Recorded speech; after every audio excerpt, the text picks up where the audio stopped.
I want to say yearly basis, but he comes at least 3-4 times a year, thankfully for us. And that is Amir Abdul-Malik. He needs no introduction on the UCI campus. He's actually with us here today. He came down early, so he's down here in the audience. He's going to be speaking at 12 o'clock in a program titled To Exist is to Resist.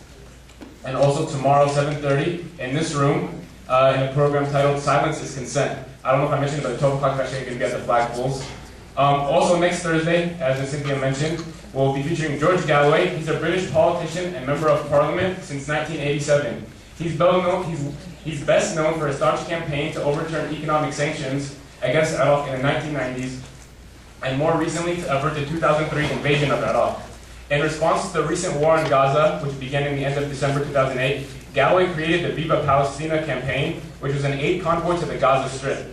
After he raised an insurmountable amount of humanitarian aid in a matter of 4 weeks, Galloway and hundreds of volunteers actually crossed over. They took trucks and a convoy from the UK, and they went down into southern Europe. They cut across into Morocco through a freight, and went all the way through North Africa. And they were using a lot of heat by a lot of different governments over there. Yet they eventually made it all the way to Gaza and delivered the aid. It included a fire engine, 12 ambulances, trucks full of medicine, tools, clothing, blankets, and gifts for children.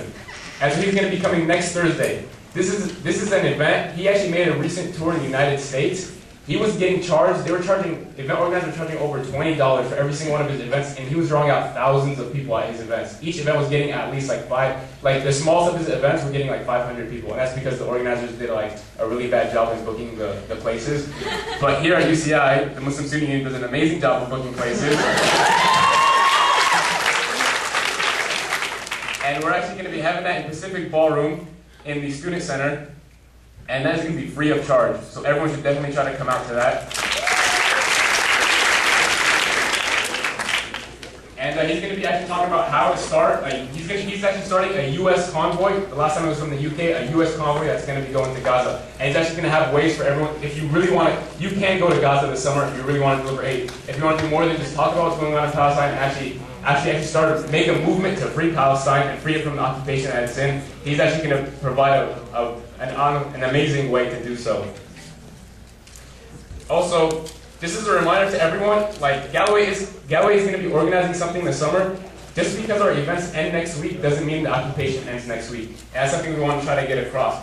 Palestine has become the modern day David in the story of David versus Goliath. Palestine is the modern day David. It is a symbol of a resistance to oppression, a resistance to occupation, a resistance to genocide, a resistance to ethnic cleansing, whatever you want to call it. It has become the modern day symbol for people all over the world, and we're only recently starting to recognize that. And we need to remember that it's still under occupation. Things aren't going to change for us just talking about it. We are on a university, we need to spread awareness, we need to debate, we need discussion, but we also need to start taking action. We have a divestment campaign going on. The UCs actually invest in a multitude of companies who actually invest in companies that directly benefit the military occupation of Gaza. These are things like Caterpillar, which actually has bulldozers, which last year actually Rachel Corrie, her parents, came and spoke about how she was actually run over by a bulldozer, a Caterpillar bulldozer, and they killed her. She was an American activist who was protesting against house demolitions. Just if you aren't aware, the Israelis actually demolished 18,000 Palestinian homes since 1967. Just in case you aren't aware of that. And in case you may be wondering, well, I'm not Palestinian, I'm not Muslim, I'm not Arab. This is more than just an issue for Muslims, Palestinians, Arabs. This is an issue for all humans. I'm actually going to read a small story, a poem from the Holocaust. And when a man writes, "When they came for the Jews, I said nothing, because I wasn't a Jew. When they came for the gypsies, I said nothing, because I wasn't a gypsy. When they came for the blacks, I said nothing, because I wasn't black. And when they came for me, there was no one left to say anything for me." So hopefully that can generate a little food for thought.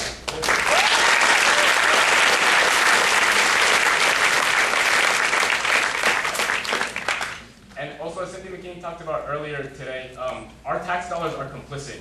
So by not doing anything, we are complicit in the crime. $6.8 billion a year are going to fund the Israeli war machine, which is causing everyone heard of. Gaza is not the first time. Gaza probably won't be the last time, unfortunately. With the way the new Israeli government is in place, it's nothing new. And go read the history books. It's nothing new. It's going to continue to happen unless we do something about it. And our tax dollars are going to pay for this. This is money that is going and being spent during a time of economic recession. Our tuition, majority of people in here are actually UCI students. Our tuition is going up 10% next year.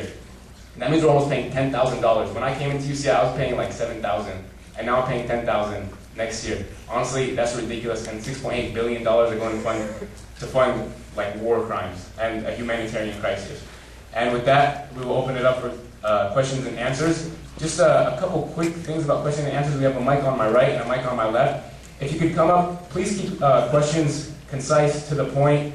As well, ask your question, and then Cynthia McKinney will only answer it once you sit down again. So just so hopefully we can breeze through the questions. And I guess we have our first question coming up.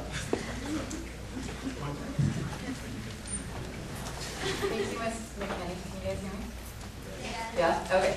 So having been both inside and outside of Congress, what can we do for this cause as well as for all the other injustices all over the world that our government either ignores or is complicit in or even perpetrates? Thank you. Well, I think the first thing you must do, or we all must do, is to educate ourselves as to what those injustices are and what the role of our government is in helping those injustices to exist. Unfortunately, as I surveyed much of the world of people of color, what I found is that there's a lot of activity that takes place by the United States government, and unfortunately most of the American people don't know. On the back of these free Palestine t-shirts, there's a website, If Americans Knew. Well, honestly, I do believe that if Americans knew, so much would change. We wouldn't have a CIA that engages in covert activities around the world that include, for example, the engagement with cocaine dealers for the purpose of raising money so that a dictatorship can be protected in Latin America that ends up with the creation of something called crack cocaine that affects just about every, I know, black family in the entire United States. We wouldn't have had that happen if we had known what our government was doing. We can't find out what our government is doing and rely on Fox News and CNN to educate us. Fox News and CNN are special interest, or examples of special interest media that serve the special interest. Their special interest is not to inform the public. We must understand that. And then we must also understand how to read, what to read, and how to understand what we're not reading because it's not been printed.